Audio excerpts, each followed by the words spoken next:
Welcome back, kapamuso!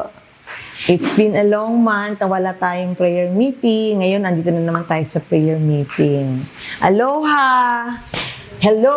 Ayan, no? Ang pag-aaralan natin ngayong gabi ay Aloha. Ayun. Aloha, I truly care. O, diba? Narinig niyo na ba yung salitang aloha? Saan bansang galing ang wikang aloha? Sa Hawaii. Oh. May kanta noon, bata pa kami. Ta-na-na-na, aloha. Diba? Yung ganon. Ayan. Ang salitang aloha ay simbolo siya ng Hawaii. No? Simbolo siya ng kanyang kultura at lifestyle. Andiyan ba yun? Alam, ayan. Yung unang-unang, ayan. No? Simbolo siya ng, ng Hawaiian culture and lifestyle. Respect and love one another. Parang nila yung tagline. Pag sinabing aloha, dapat nire-respeto mo at minamahal mo ang isa't isa. Respect and love one another and live in harmony with everything around you. So pag nakasalubong mo siya, pag sinabi daw sa'yo nung kasama mo, aloha, let's love one another, let's live harmoniously, parang ganon. Tapos pangalawa, isa rin siyang term sa Hawaii na karaniwang binabanggit nila kapag nag-welcome sila ng bisita. Hello! So, aloha. Hello, aloha. Sabihin, hello, welcome. Tapos, pag pauwi na, sasabihin din nila, aloha. Ibig sabihin naman, goodbye. So, yun, no? Hello and goodbye. O, diba? At ang nakakatuwa, itong aloha na ito, na kultura nilang kasabihan, yan yung number one values nila. Sabi ni Google, nakita ko yung parang mga nire-recite nila mga values sa Hawaii. Marami yan pero ito yung number one nila, yung aloha. Yan. Sa church natin, kailangan ma-practice din natin si aloha. Ayan, no? So, ang pag-aaralan natin ngayon, ay yung fundamentals of caring o yung aloha. By the way, itong pag-aaralan nating acronym ng aloha ay hindi original po minsan po ay nakapanood ako ng isang pelikula. Hindi ko na matandaan yung title pero maganda yung pelikula, meron siyang values, no. Pero hindi siya Christian film, pero maganda yung kanyang values. Dito ko siya unang narinig. Kaya ginat down ko siya. May acronym yung salitang aloha. At yun yung pag-aaralan natin. Sa church natin, sa sunod-sunod na mga nakakalungkot na mga pangyayari, simula nung pandemic, kung babalikan natin yung panahon ng pandemic, nagkawatak-watak tayo, nagkahiwa-hiwalay tayo pansamantala, hindi tayo mga nagsipagkita, nagkita-kita na tayo, nagulat tayo, lalaki na, no? Lalaki na, tatabahan na, tatangkad na, no? Yung mga bata, biglang nagbinata. Pero during pandemic season, nakaranas tayo ng sobrang hirap, no? Tapos pagkatapos noon, nagkasama-sama na tayo, sunod-sunod naman tayong nangamatayan, no?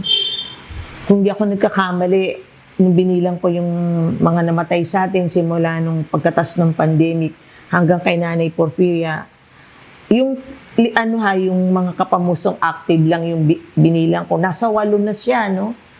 Nagsimula kay Ate Tess, kay Nanay Porfiria. So, sunod-sunod yung mga kalungkutang naganap sa church natin. Sinabayan pa ng iba't ibang mga problema na nalaman natin sa mga pamilya.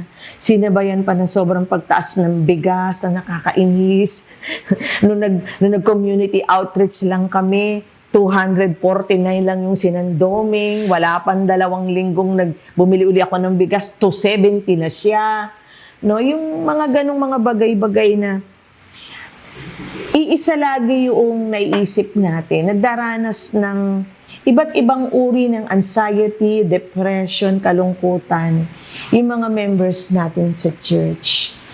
At ito yung binigay sa ating mensahe ng Panginoon sa mga ganitong sitwasyon. Kailangan nating practicein ang aloha. Iyon. So, start tayo sa A. Ano bang ibig sabihin? Basahin muna pala natin yung ating teksto sa 1 Peter chapter 3, verse 8. Amen. 1, 2, 3. Finally, all of you be like-minded, Be sympathetic, love one another, be compassionate, and humble. Ayan. So, ang kanyang conclusion, be caring, no? Pag sinabi natin caring, usually ang care kasi, di ba, ginagamit natin yan yung pag-aalaga, di ba, yung pagbabantay. Pero mas magpo-focus tayo dito yung tinatawag na care, yung pagmamalasakit, yung pagiging sympathetic, na may love, may compassion. So, yung pag-aaralan natin. Pag-aaralan natin yung fundamentals of caring. Ayan. Paano ba natin may papakita yung ating aloha sa ating kapamuso? Letter A muna tayo. Ano ang ibig sabihin ng A? 1, 2, 3? Ask. Ayan, no? Ang pagdating sa ask, sinasabi sa atin dito, magtanong tayo, no? Magkaroon tayong initiative na alamin natin, ano ba talaga yung nangyayari sa kapatiran natin. Ang problema kasi sa atin, yung iba sa atin, halimbawa, hindi na umaattend ng church, mga ilang linggo na, meron agad tayong judgmental attitude. No? Iba agad yung naisip natin, uy, ba't ganun hindi na umaattend si sister? Ganyan, ganyan, ganyan. Pero nasubukan na ba nating tanungin muna bakit? Ano yung problema behind that? Alam niyo, nung naalala ko noong nag-prayer mountain ako nung July, nung birthday ko, nag-prayer mountain ako. Nakaset na yung heart ko na sabi ko, pagkagaling ko sa prayer mountain. Kasi Friday yun, no? Ang Friday kasi ay visitation day ko. Nakaset na yung heart ko na pagatas ko ng prayer mountain, bibisita ako ng isang kapamuso. Bago kasi ako magbisita, tinitingnan ko muna lahat ng listahan ng members natin. Tinitingnan ko kung sino yung hindi ko masyadong nakita or nung umabsent o kaya yung may something spark na dapat kong bisitahin, pinagpipray ko. Tapos itong isang nanay na ito, lumabas sa listahan. So nakaset na yung heart ko. Pero dahil galing ako ng prayer mountain, tapos yung biyahe, yung stress, yung pagod, syempre hindi na ako malakas, malayo-layo na yung prayer mountain, hindi na ako kasing lakas ng dati.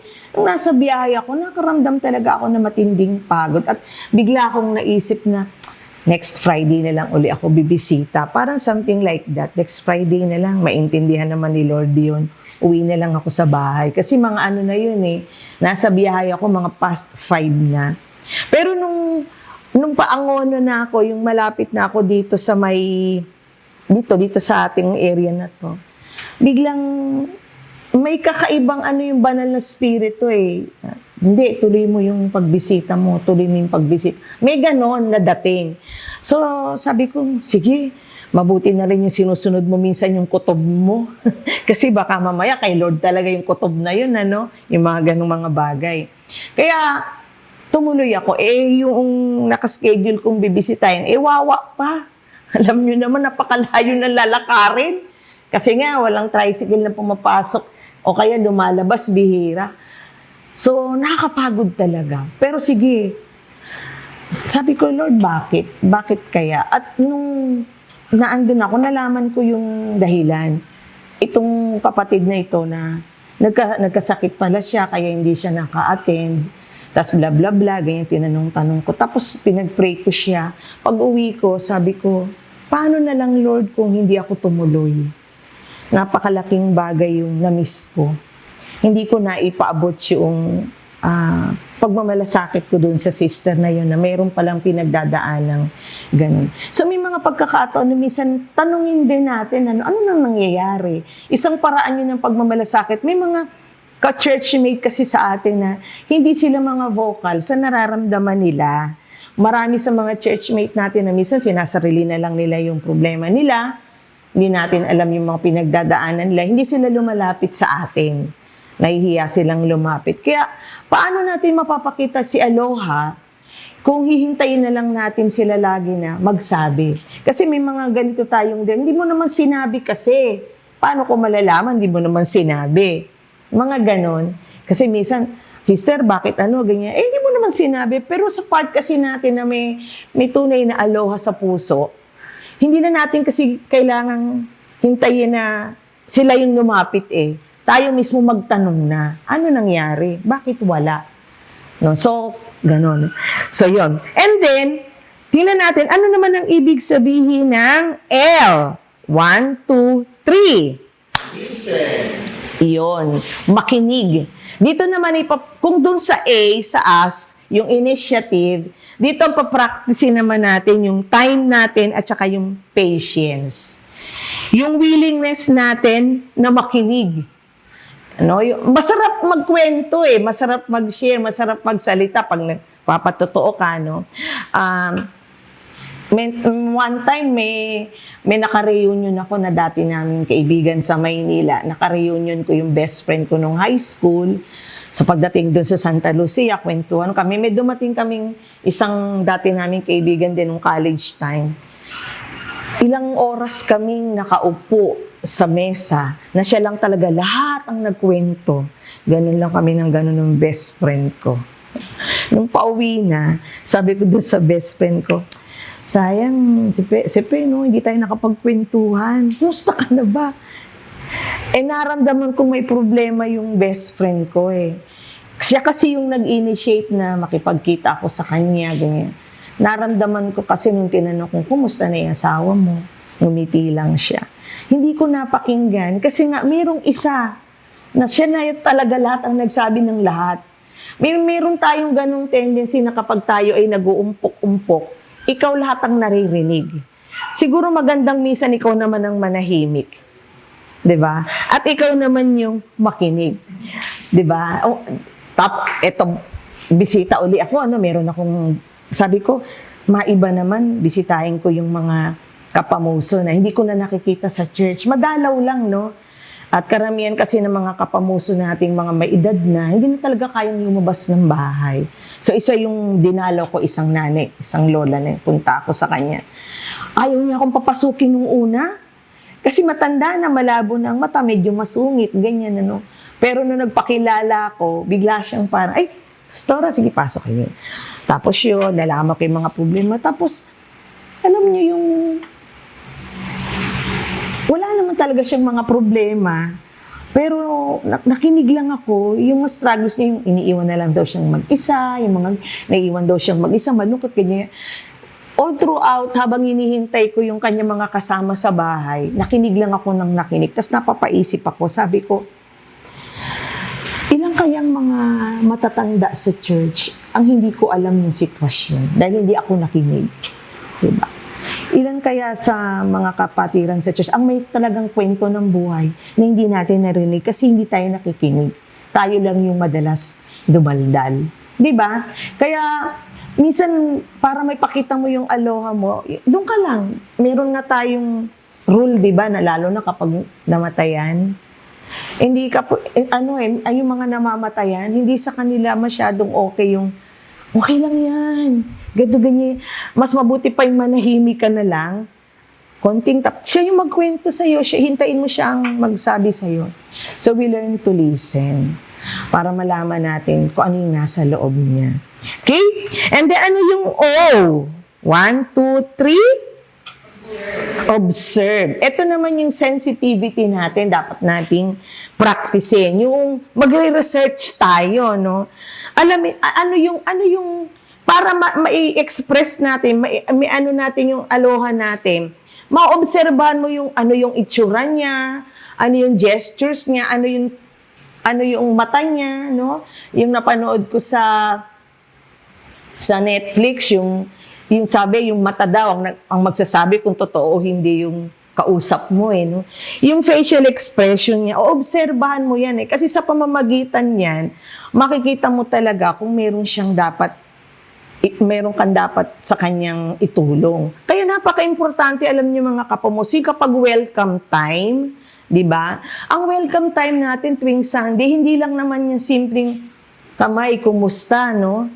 Isa rin yan sa paraan kasi para maobserbahan natin yung sino sa inyo dito yung, di ba, merong ayaw makipagkamay sa'yo minsan naman iiwas, kunyari may ginagawa, may kinukutikot, minsan hindi sa'yo titingin. Ang dami mong ma-observe na ganon tuwing welcome time. No, subukan natin na ikutin yung buo. Kasi minsan, ang nangyayari, puro kabataan lang, pagkabataan, puro kabataan lang ang babatiin. Pag mga nanay, puro mga nanay, subukan ba natin na umikot, obserbahan natin. Kasi baka meron dyan, yung meron talagang dapat mong papakitaan ng aloha mo. Napaka-importante yan. At dahil doon, papasok tayo sa H. Ano yung H? Ano yung H? Doon tayo ngayon base mula sa ating observation, tutulong tayo. Ito na papasok na rito yung ano yung mga practical ways para maipakita natin yung ating pagkakaroon ng aloha sa kanila. Ano yung meron ka na pwede mong itulong? Alam nyo, meron tayong isang nagkukwento. Kasi tuwing Sunday, ako na yung nagde-devo sa senior citizen group natin kasi nag-request sila ng tulong, no? Kasi nahirapan sila, hindi na sila nakakapagkaroon ng devotion. Usap-usap yung mga seniors, nakikinig-kinig lang tayo. Tapos yung nga di ba nalaman ninyo yung disgrasya na nalunod dito sa, Tala ba yun? Ay, ano? So may talim. Oo, sa Talim Island, di ba? Tapos sabi ni Tatay Eli, kaya nga ako kinakabahan na akong mangisda. Kasi kahit napakagaling mong maglumangoy, yung lakas ng hangin, pwede kang malunod. Tapos sabi niya gano'n, kaya nga ako mag-iipon ako para makabili ako ng life vest. Diba? Nakakatuwa, no? At mula sa ating mga kapatiran, merong sa kanya, merong nagbigay sa kanya ng life vest. Yung mga ganong mga practical na help mo na, kahit hindi mo naman kinakailangan ka-close mo, ano pa yung mga practical helps? Yung simpleng hugs, yung yakap. Alam niyo ba sa church natin, marami sa ating mga matatanda ang gustong-gustong niyayakap sila. Totoo yan, ano?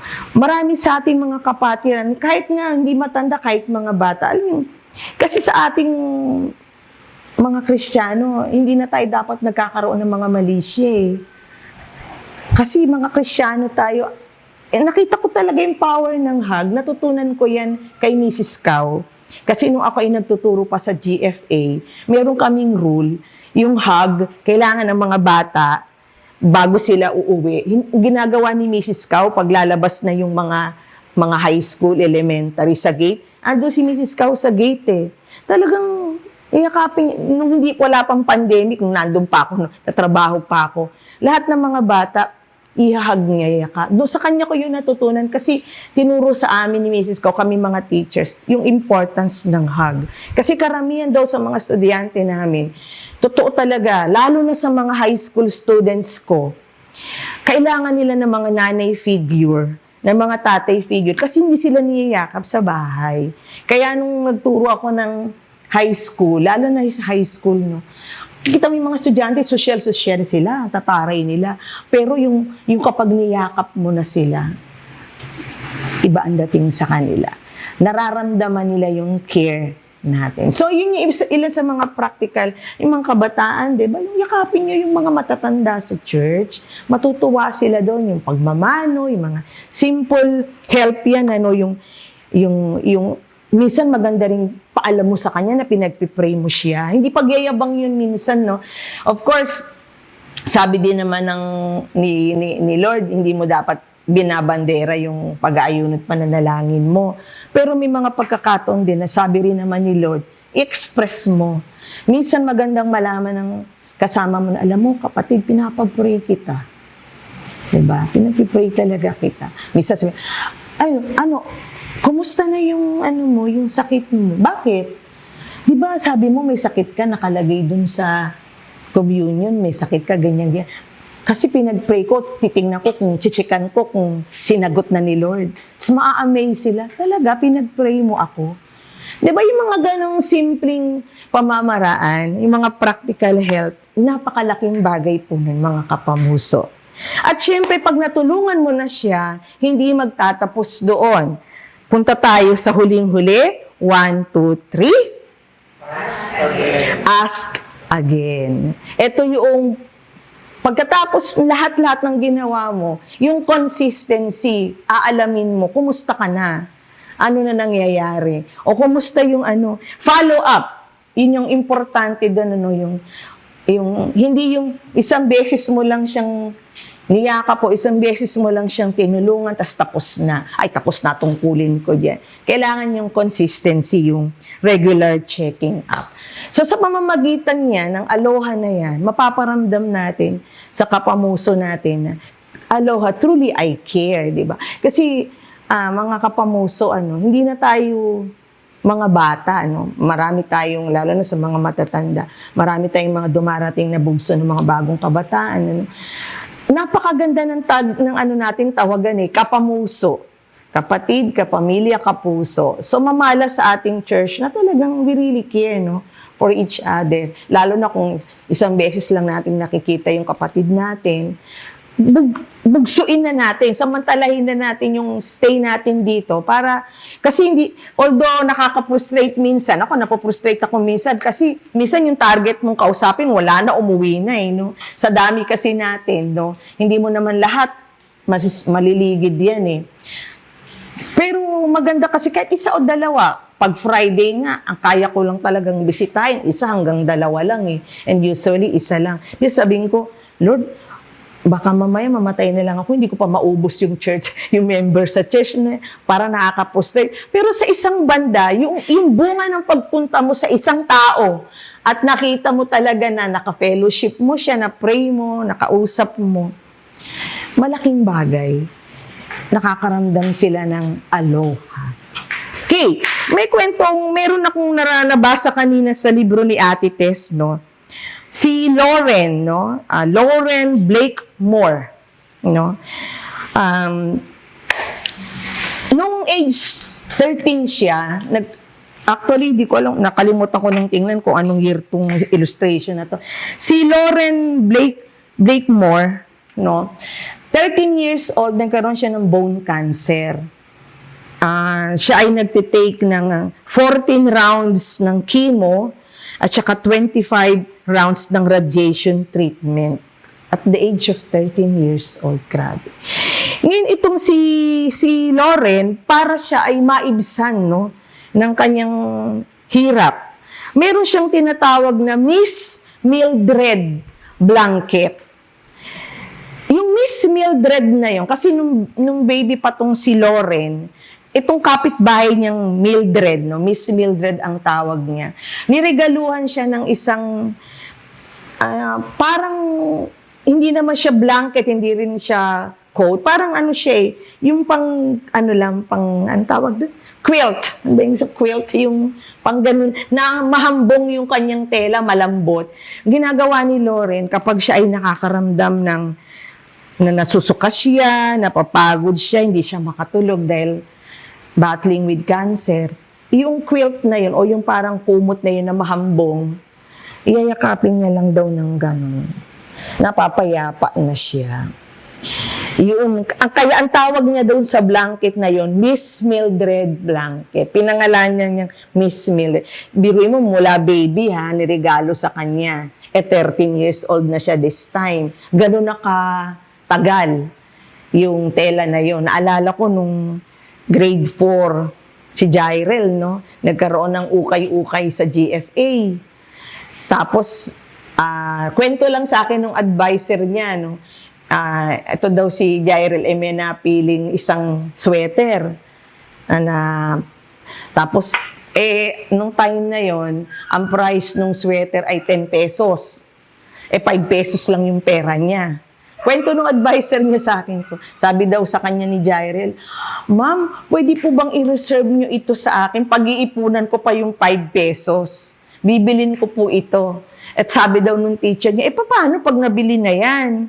Nung mauna, sabi daw niya, hindi po, para po kasi yan sa mama ko, iririgalo ko. Kasi mahilig pong magpangginaw ang mama ko.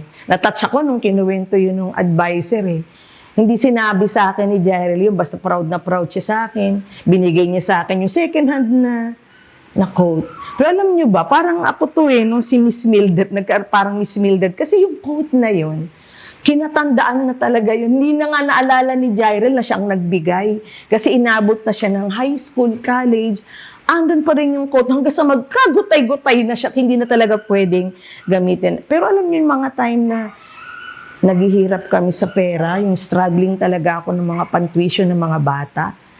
Iyon yung inaano ko. Nakakaramdam ako ng comfort kasi naiisip ko, pinag-ipunan to ng anak ko kahit wala siyang pera. Lord, magpo-provide ka. Parang ganun tong si Lauren, no? Pag nakakaramdam siya ng struggle. And then one day, yung kanyang tatay nagpunta sa India, dumalaw siya sa isang ospital na ang mga bata may cancer, mga cancer patients. Tapos nang bumalik siya kay Lauren, kinuwento niya yun na, anak, alam mo ba, bumisita ako sa cancer patients doon sa India. Bigla itong si Lauren, nakaisip siya ng idea. It seems Christian na tong batang to kasi sabi niyang ganun, sa patotoo niya, nagkaroon siya ng idea na magkaroon siya ng project, Miss Mildred Blanket. So ang ginawa ni Lauren, nag-volunteer siya, nagpatotoo siya sa mga Rotary clubs ng mga schools. Di ba alam niyo Rotary Club? Ano yan, yung mga tulong yan. Lahat ng mga schools, mga conferences, nag-solicit siya ng donation para sa Miss Mildred Blanket na ito. It so happened na meet nila yung isang missionary group, isang Christian missionary group na nagkaroon, na-bless sa kanyang patotoo. Sila na yung humandle nung pagpapagawa nung Miss Mildred Blanket na yun. Tapos ang ginawa ni Lauren, pinuntahan niya yung mga cancer patients sa India na mga bata. Tapos binigyan niya lahat ng Miss Mildred Blanket at nakita niya kung gaano siya ka-powerful. Pagkatapos nun, sabi niya ganun sa ending ng kanyang patotoo, sabi niya, when I was first diagnosed with cancer, I knew God had a plan for my life. This is part of the plan.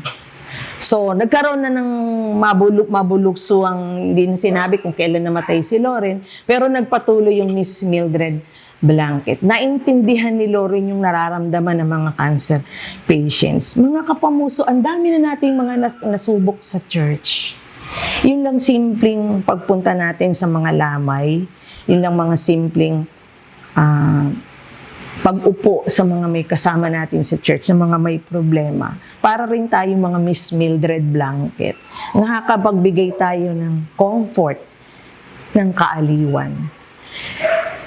Mararanasan natin yung comfort ng Lord na tayo yung gagamiting instrumento ng Panginoon para maiparamdam natin yung care natin sa ating kapamuso. Aloha, I truly care. Tayo yung manalangin. Nagpapasalamat kami, Panginoon, sa mensahe na binigay niyo po sa amin sa gabing ito. Actually, hindi ito talaga yung original na message na dapat na ibibigay ngayong gabi dahil gawa na po matagal yung pangayong gabi. Pero just, Panginoon, ilang oras na lang binago mo ang mensahe at naintindihan ko kung bakit. Dahil nga po, sunod-sunod po ng mga pagsubok na nangyari sa church namin. Kailangan po namin, Panginoon, talaga ng aloha sa bawat kapatiran.